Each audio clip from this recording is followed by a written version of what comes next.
Grizz Industries, the mysterious entity of Inkopolis that operates in plain sight, openly inviting anyone to come help them change the world, and simultaneously operating behind closed doors without explaining what exactly your hard work goes towards. Who knows what they do with all these eggs, or where they put them? Are we included in this better future that they're offering? And what in Inkopolis is this teamwork business that they're advertising? Sounds pretty unfresh if you ask me. It's probably optional or some type of DLC or something, who knows. Overall, Grizz appears like it's here to stay, and came up seemingly overnight. While it's an admittedly impressive operation, no one's asking enough questions. So it's high time we tie up these loose ends and find out who the puppet master is pulling the strings.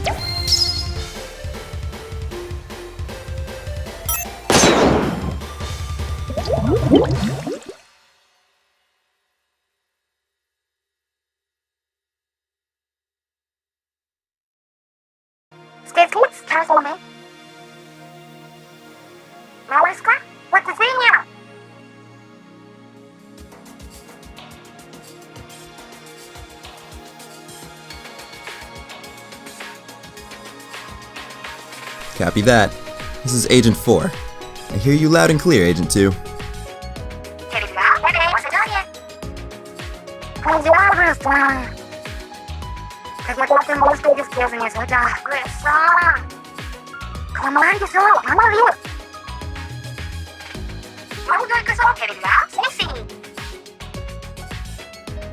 Thanks, Agent 2. I appreciate the support. Or I guess I can just call you Marie, since it's not an actual mission.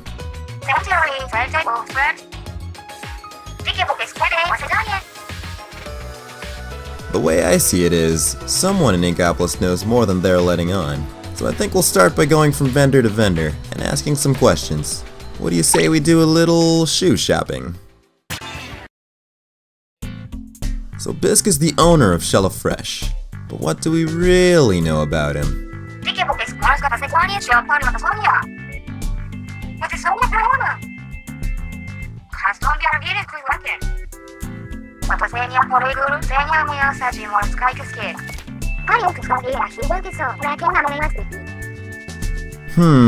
So not much to go on, but I can make a few educated guesses from that alone.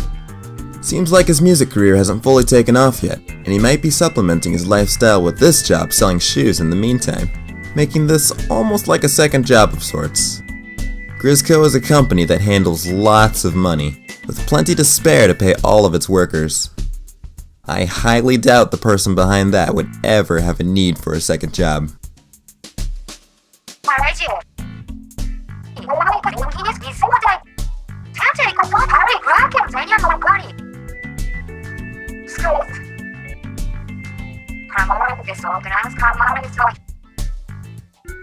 Sure, whatever you say, Hotaru. But speaking of picking, maybe a certain idol should pick a certain shoe dealer as a guitarist for a song to maybe help jumpstart their music career from one passionate musician to another.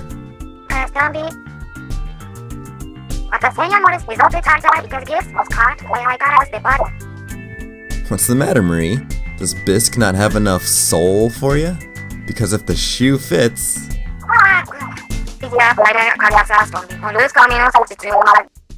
Alright, but I guess this is as good of a time as any to establish my criteria for who I think Mr. Grizz could be. Someone with lots of money and resources. And or the skills to be able to acquire or produce them. Slap on a motive where the ambition parallels those end goals, and I think we'll have found our suspect. So that's the type of stuff I think we should look out for. Okay? Sound good to you out there? Hello? The one watching the screen. Just hit the A button to agree. Humor me, will ya? Marie!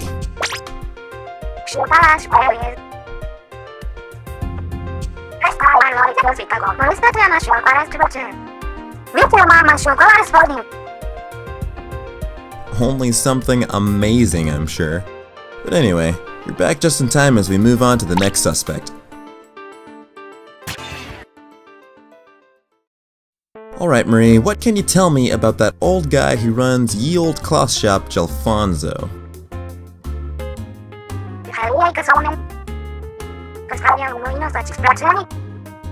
Wait, what? What?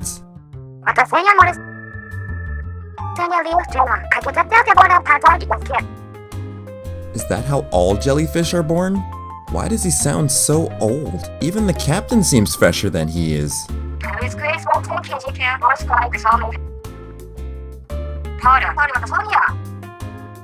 Well, I guess I gotta hand it to him then. Kid's got some pretty crazy intelligence to teach himself a new language, especially in such an archaic form.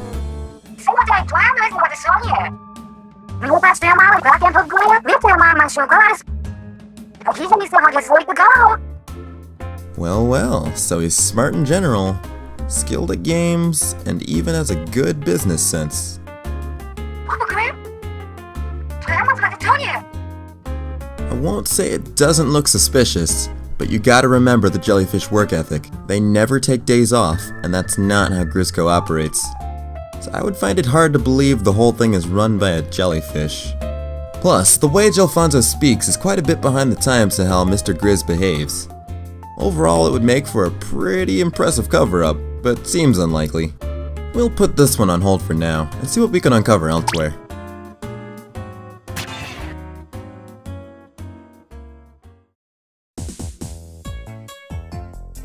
I'm just gonna say right off the bat, unless we have another case of the potential greatest cover-up in history, Headspace isn't really setting off any light bulbs.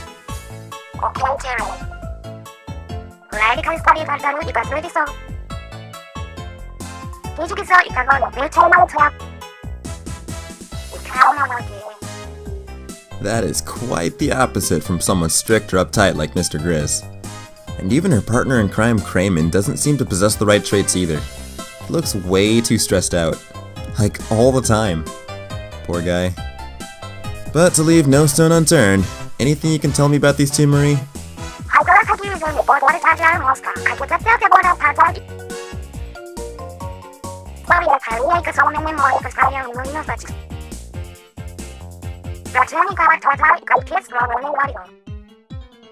So she's lacking a money motive connection and the commanding personality. I'm pretty sure it's safe to rule her out of the list of suspects.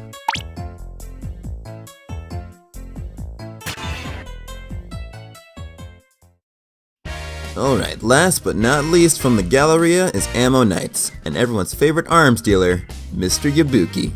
I mean, Sheldon Schellendorf. Marie, your family has been on good terms with theirs for a long time, right?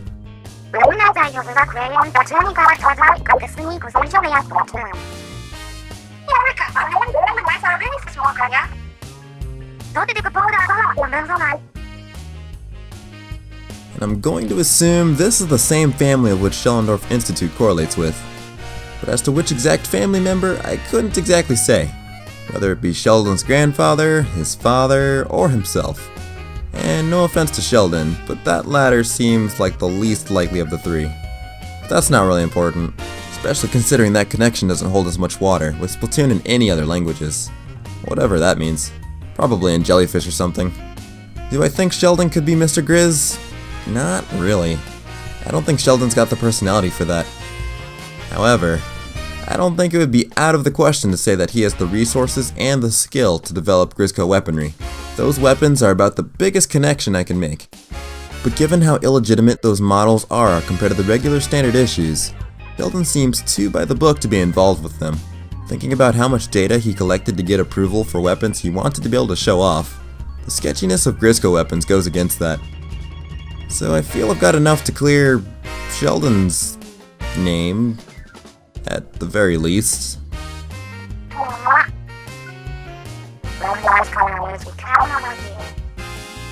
It's just, you helped paint a slight picture for me for Sheldon's grandfather Moses. But what about Sheldon's father? I don't know a single thing about him or even his name. And those Grizz weapons personally belong to Mr. Grizz. And whether or not he's both the current owner and creator, I can't shake the feeling the Schellendorf name is still connected to them somehow. Maybe I should ask the captain to see if he knows anything more about the Schellendorfs. But alright, I think we've spent enough time here. Let's take this Inkvestigation somewhere else. You getting hungry?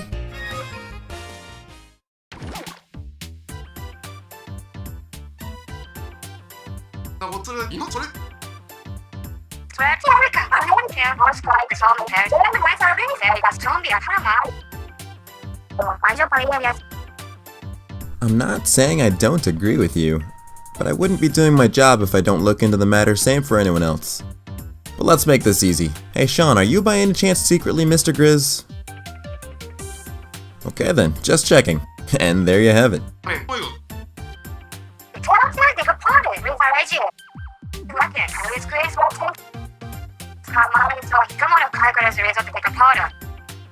I'd say for about the past 11 minutes actually. And this detective does have some questions for you, Marie. You briefly mentioned her earlier. I was wondering what more could you tell me about Annie?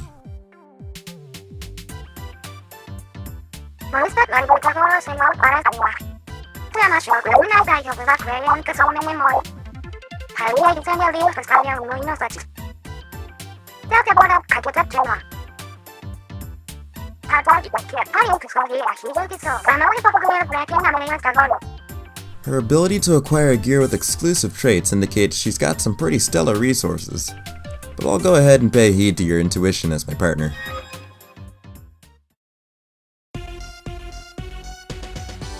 So there's still a person of interest I'm not exactly sure how to account for. Ever since we visited Gelfonso, I couldn't help but think about Gelonzo too. I know as the backbone of Inkopolis holding it all together, he's a busy jelly with all the different jobs he has, but I still wanted to see if he had some time for questioning.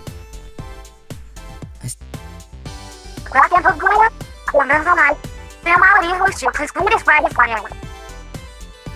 see him around all the time. I mean, how could you not? Hey Gelonzo, is the new Wet Floor album out yet? You know that band is my jam. Gelonzo, did you get stuck? I didn't know you were afraid of heights.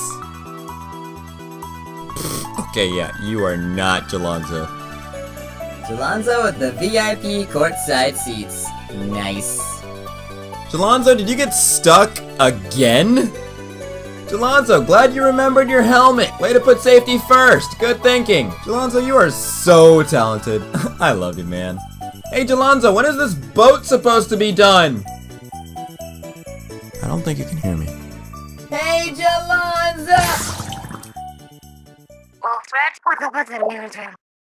You know, now that I've heard you say that out loud, that actually makes a lot more sense. Alright, I'm gonna be honest with you.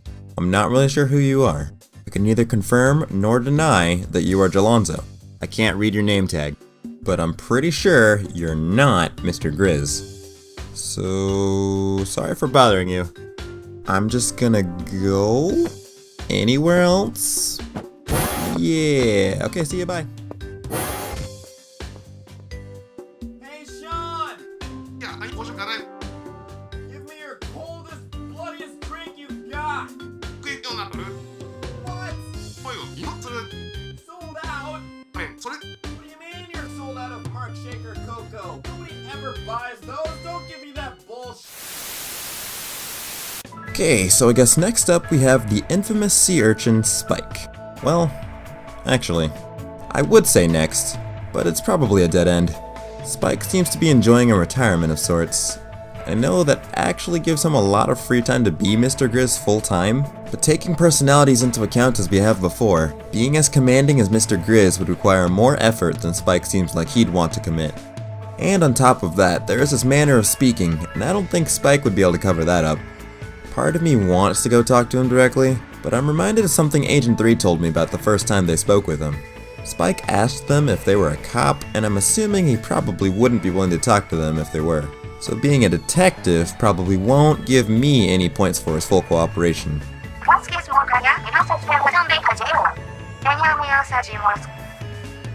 Marie, that's your worst one yet. And coming from me, that's saying a lot. Plus, don't otters eat urchins? Never mind. I take it your painful pun is referring to merch, so give me the lowdown on the goods.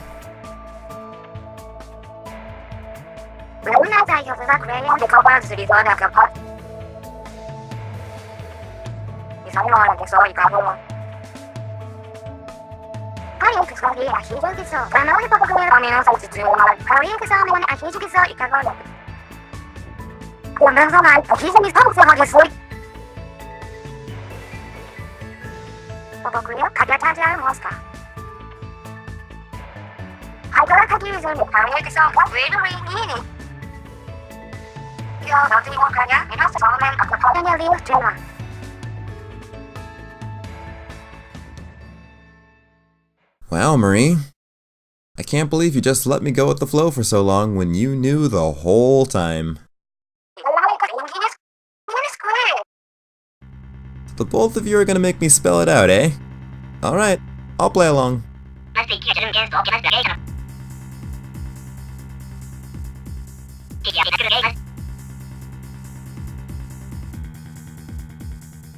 I'm so glad you asked.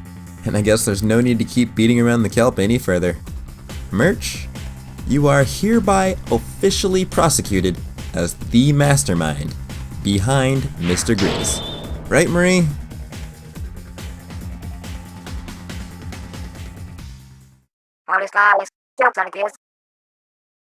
Remember what I said a while back about our criteria? Everything you just told me checks off all of them, and then some. And that has never happened so immediately and perfectly thus far. I highlighted money, resources, skills, and motive. So Marie, allow me to ink you a picture to fill in the blanks of the solution you so kindly provided. First off, could I get you to go over the different ways we Cephala kids can obtain ability chunks?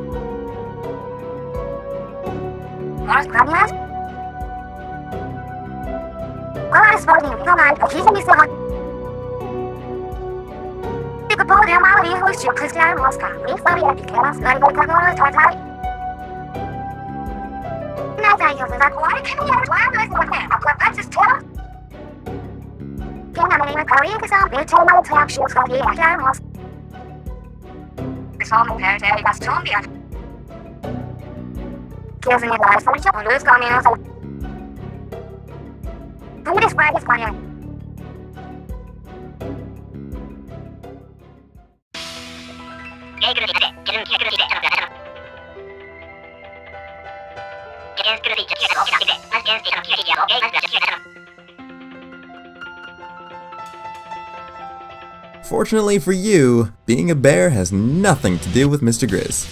It's just a persona tied to a bear statue that could adhere to literally anyone. But that's just a softball, so let's dig into some harder evidence. Getting back to the criteria list, ability chunks covers the resources part. So now let's talk about how money and skill also tie into that. You charge money for your skill of gear scrubbing, and it's a decent chunk of change. Plus, since you practically hold the monopoly on that service, you're making quite the figures. But that's not even your only source of income. You also charge for gear orders, and like any successful business, I'm sure you account for profits in your prices. Not like you could just pocket all of that money, as I'm sure some goes to Spike, or Annie if it's from Splatnet, and another share for the production of the product. And if you only charge that exact cost out of the goodness of your heart, you wouldn't really gain anything. So it would make sense for you to charge a little extra to get your own cut. And while I can't prove this, who's to say you don't do the same for ability chunks? It takes us bare minimum 10 ability chunks to add one sub-ability to our gear. And yet when we scrub those sub-abilities, we only get one chunk from something that costs at least 10 chunks. Since you're the only one with this skill, you set the price. You could very well be within your own right of taking a larger 9/10 share of the chunks, as we wouldn't be able to get them without you. And us gaining one chunk certainly is better than nothing. And it's with all of this profitable income that you invest back into Grizzco. All of this extra cash and chunks that you pay your workers with. And as for the gear, well, that's easy. You already have good connections, and it would be quite easy for you to spend some of the extra cash on various pieces of gear, instead of giving it back as raw money. And with Annie as one of your connections, getting unique gear is even easier. And not to mention, when bought in bulk, apparel is always cheaper. And while the money and gear could possibly be done by someone else, there's not a single person other than you, Merch, that could efficiently provide such a high quantity of ability chunks for so many people. So what do you say to that, Mr. Grizz?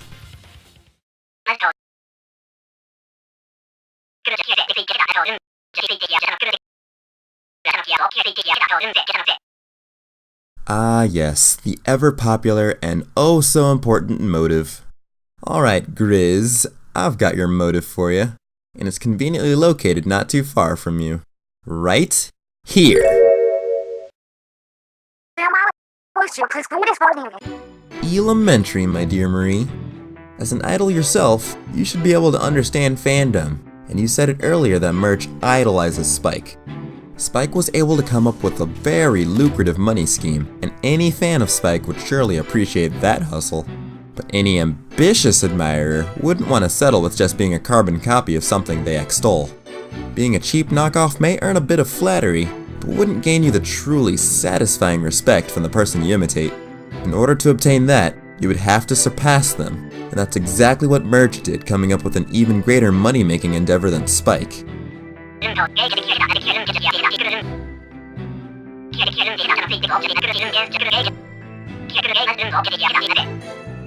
Objection!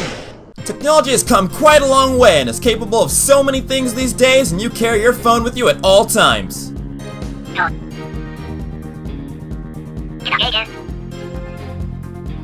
Don't change the subject.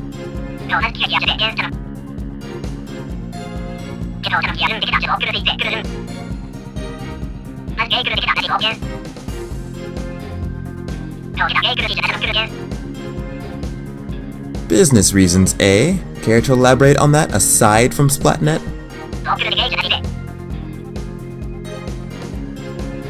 Well then, at the very least, let me ask you this question.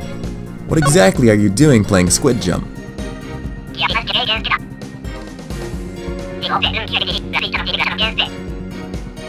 Objection! These days, all of the cool kids are playing Squid Beats too, and as someone who prides themselves on only associating with what's fresh and trending, I would be more inclined to believe you if that's what you were playing. Squid Jump used to be a popular game, but nobody plays that anymore. Well, except for maybe Pearl, but that's not saying much, and it's even further evidenced by the shoal. There are a few Squid Jump arcade cabinets in there, but even at the most popular destination in all of Inkopolis, nobody plays Squid Jump. However, you only pretend to be playing Squid Jump. I wanted to watch you play, but upon further inspection of your screen, there was no Squid Jump to be seen. Only the sound effects could be heard, which means you knew I was watching, but tried to deceive me through sound, to keep me from knowing what you were really doing. And you hid what you were actually doing visually, which was obviously monitoring Grizzco. Probably some of your workers, no less.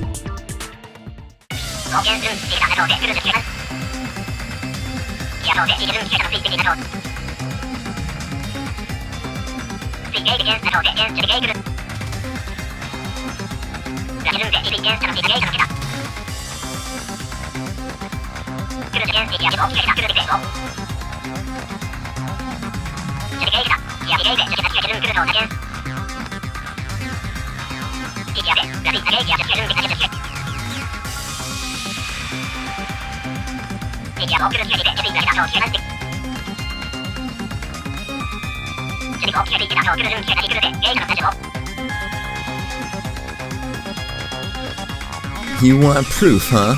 Well, careful what you fish for, because you didn't have any proof that I didn't have proof. And that's... Marie, well, what's our proof again?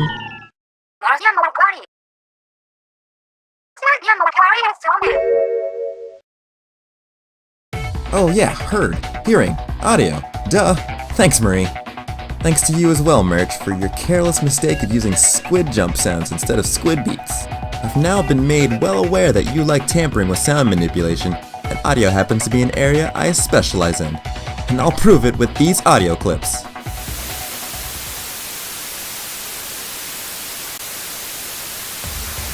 So let me explain this setup that I have here. I have two different speech tracks. The first one for Merch, and second for Mr. Grizz. Nothing seemingly out of the ordinary, right?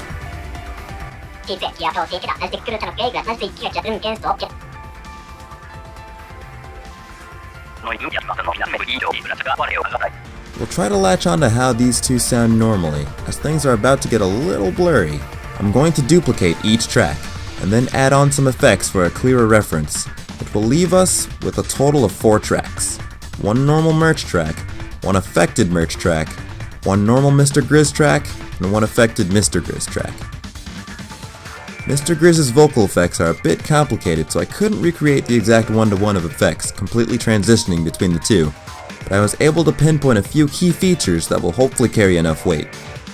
So I'd like to highlight 3 key effects: time stretching, EQ or equalization, and pitch shifting. Starting with time stretching, you can hear that Mr. Grizz has quite a few more words per second than Merch does.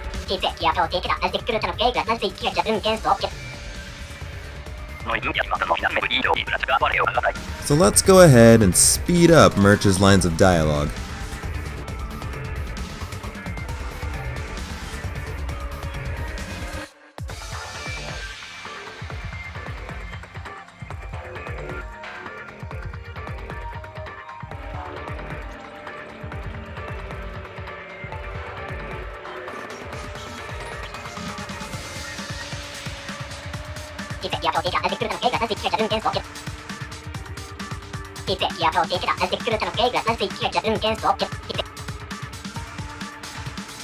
For EQ, it would take me a good bit of time to explain the basic audio theory and application, but just trust me when I say that Merch has a bit more substance to their sound than Mr. Grizz, where it has been removed.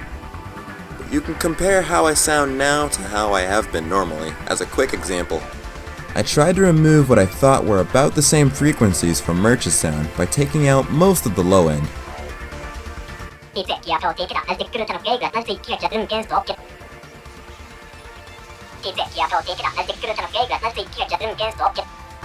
And if all of that went over your head, don't worry about it. It's just a secret ingredient that adds to the overall effect. Pitch shifting will be a lot more obvious, and as Merch has a way higher pitch than Mr. Grizz, we gotta lower it by quite a bit, and our magic number will be 7 semitones, which I want you to remember for later.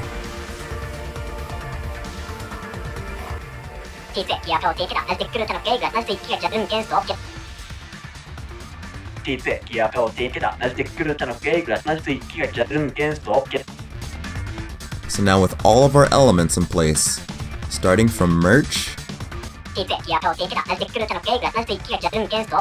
get to Mr. Grizz, now we have this.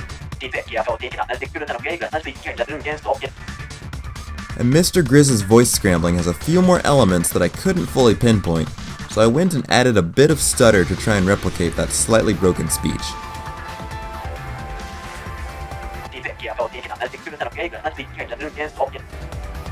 But in order to fully complete our one-to-one, we have to see if it's possible to reverse the whole process and go from Mr. Grizz back to Merch, meaning we're gonna do the inverse of all of our previous elements.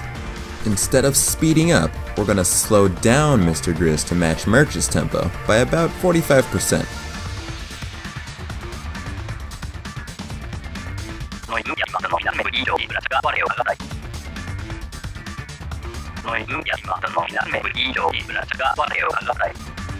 Instead of taking away from the sound, we're going to add a bit of substance to reach Merch's fuller sound and add in some low end.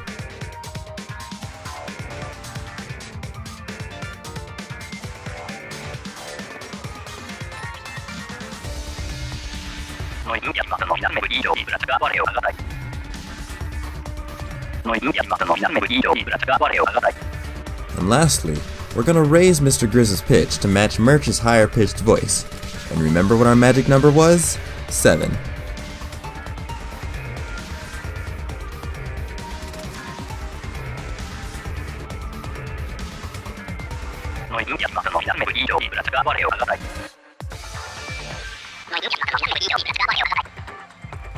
So now let's combine all of our elements at the same time to turn Mr. Grizz back into Merch.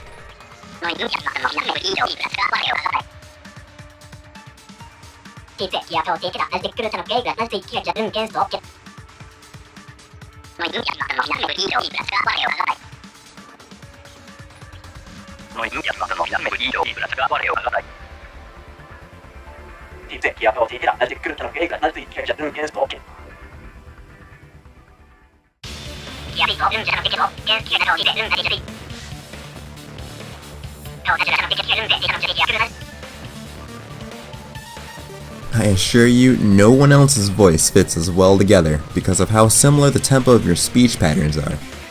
It's fairly easy to hide your vocabulary by changing the words you use, but it's a lot harder to mask how you say them if you don't change up your phrasing or the space in between your words.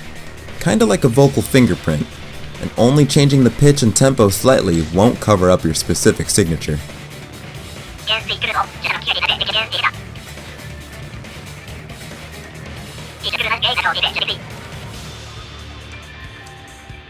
I actually agree with you.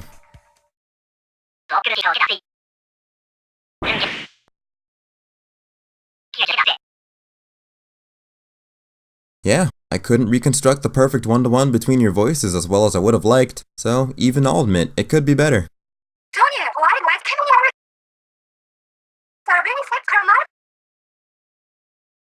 Oh, I never said I was done. Just figured if my own evidence still isn't convincing enough, might as well use the piece of evidence that Merch was kind enough to provide since day one. Surely if we can't believe me, we can believe him. I just went and said that how you say something is more important than what you say. That doesn't mean there isn't any value in what you are saying either.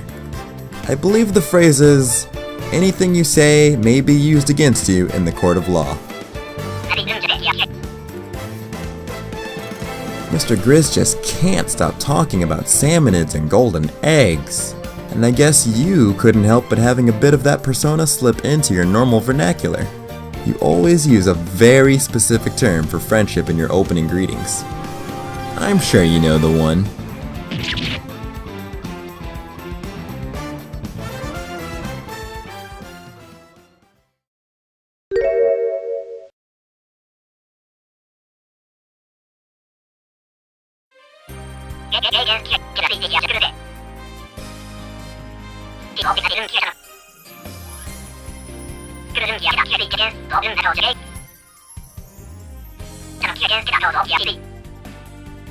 It's a bit too late to start getting all chummy with me, Merch, and you better consider yourself lucky. Pretty sure bribing a detective would have been bad for business. I enjoyed watching you sweat a little, I'll admit, but I think I finally decided to give it up. Being a detective was fun and all, but I think I'll just stick with ranked battles and turf wars to make a living. Besides, if this goes on for too much longer, I'm gonna be late for the game. The Lobstars are playing over at Gobi Arena soon, and I'm supposed to be meeting Jalonzo there. Alright, For Honor, if you'd be so kind as to conclude these court proceedings. Yeah. Yeah. Yeah.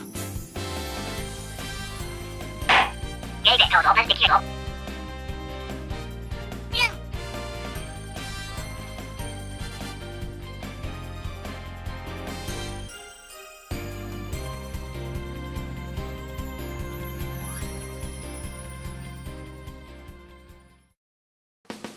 Thank you so much everyone for watching this ambitious endeavor of mine that I've had tucked away in the back of my mind for such a long time, and I've been eagerly wanting to share this with all of you. The project just kept evolving, and over time from a more basic theory video, and as my imagination kept growing, I eventually wanted to pay a lot of tribute to a full-on Danganronpa / Ace Attorney investigation, and try my hand at making a bit of a case of my own for some unique Splatoon content. And if you enjoyed any of the antics that you saw in this video, and you've never played any of the games from either Danganronpa or the Ace Attorney series, I wholeheartedly recommend you go and check them out. All of the music except the first one that I made comes directly from them, and as much as I love Splatoon and was looking forward to the release of Splatoon 2, Danganronpa V3 was the only game of that year I was looking forward to even more. If that says anything of how much I love it. But the good news is, I can now return to my regularly scheduled Food for Thought series, as I've missed talking about our beloved game with you all. So you can look forward to the start of Season 2, but I've taken up more than enough of your time for one video. So be sure to like and subscribe so you know when the next video goes live, and catch the Gingerbread Man next time.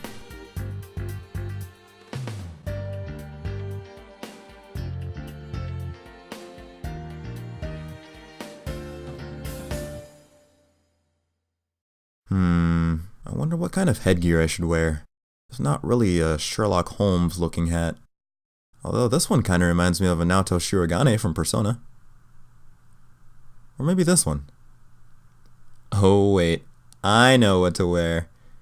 We're going CSI Inkopolis.